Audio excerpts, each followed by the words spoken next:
ముందుగా సనాతన ధర్మ కుటుంబీకులందరికీ కూడా శుభాభివందనాలు. ఈరోజు నేను మీతో చర్చించాలనుకుంటున్న అంశం జ్యేష్ఠాదేవి ఎవరు?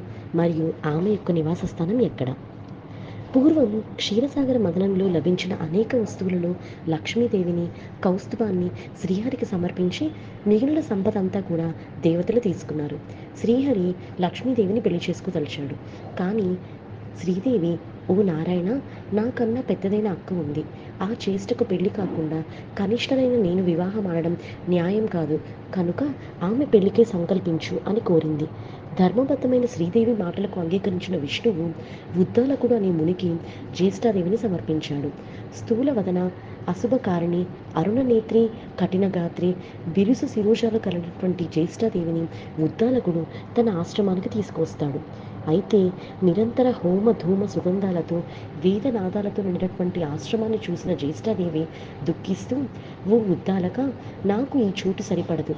వేదాలు ధ్వనించి అతిథి పూజ సత్కారాలు జరిగి యజ్ఞ యాగాదులు నిర్వహించే స్థలాల్లో నేను నివసించను. అన్యోన్య అనురాగం గల భార్యాభర్తలు ఉన్న చోట కానీ, పితృదేవతలు పూజింపబడే చోటు కానీ, ఉద్యోగస్తుడు, నీతివేత్త, ధర్మిష్ఠుడు, ప్రేమగా మాట్లాడేవాడు, గురుపూజ దురంధరుడు ఉండే స్థలాల్లో నేను అసలు ఉండలేను. ఎక్కడ రాత్రింబవళ్ళు ఆలుమగలు దెబ్బలాడుకుంటూ ఉంటారో, ఏ ఇంట్లో అతిథులు నిరాశతో ఉస్సూరుమంటారో, ఎక్కడైతే వృద్ధులకు, మిత్రులకు, సజ్జనులకు అవమానాలు జరుగుతూ ఉంటాయో, ఎక్కడైతే దురాచారాలు, పరద్రవ్య, పరబ్రాహ్మ్య, పరహరణ శీలులైన వారు ఉంటారో, అలాంటి చోట మాత్రమే నేను ఉంటాను. కళ్ళు తాగేవాళ్ళు, గోహత్యలు చేసేవాళ్ళు, బ్రహ్మహత్యాది పాతకాలు ఎక్కడ ఉంటాయో నేను అక్కడ ఉండటానికి ఇష్టపడతాను అని జ్యేష్ఠాదేవి ఉద్దాలకుడు చెప్తుంది.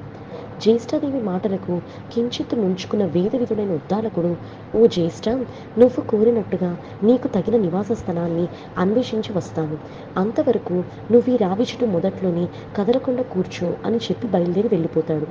భర్త ఆజ్ఞ ప్రకారం రావి చెట్టు మొదలలో అలాగే ఉండిపోయిన జ్యేష్ఠాదేవి ఉద్దాలకుడు ఎన్నాళ్ళకి రాకపోవడంతో పతి విరహాన్ని భరించలేక పెద్ద పెట్టున దుఃఖించసాగింది.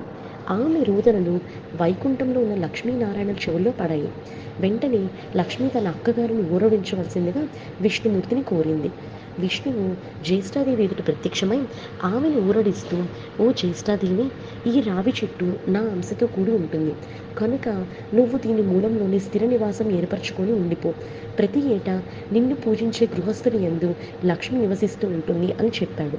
ఆ సమయంలోనే ప్రతి శనివారం రావి చెట్టు పూజనీయగాను, అక్కడ జ్యేష్ఠాదేవికి షోడశోపచార విధిని అర్పించే స్త్రీల పట్ల లక్ష్మీదేవి అమిత కరుణ కురిపించేటట్టుగా శ్రీహరి ఆమెకు వరాన్ని ప్రసాదిస్తాడు. మరి తెలుసుకున్నారు కదా జ్యేష్ఠాదేవి యొక్క కథ మరియు జ్యేష్ఠాదేవి యొక్క నివాస స్థలం గురించి. ఈ వీడియో చూసిన మీ అందరికీ కూడా కృతజ్ఞతలు. ముందుగా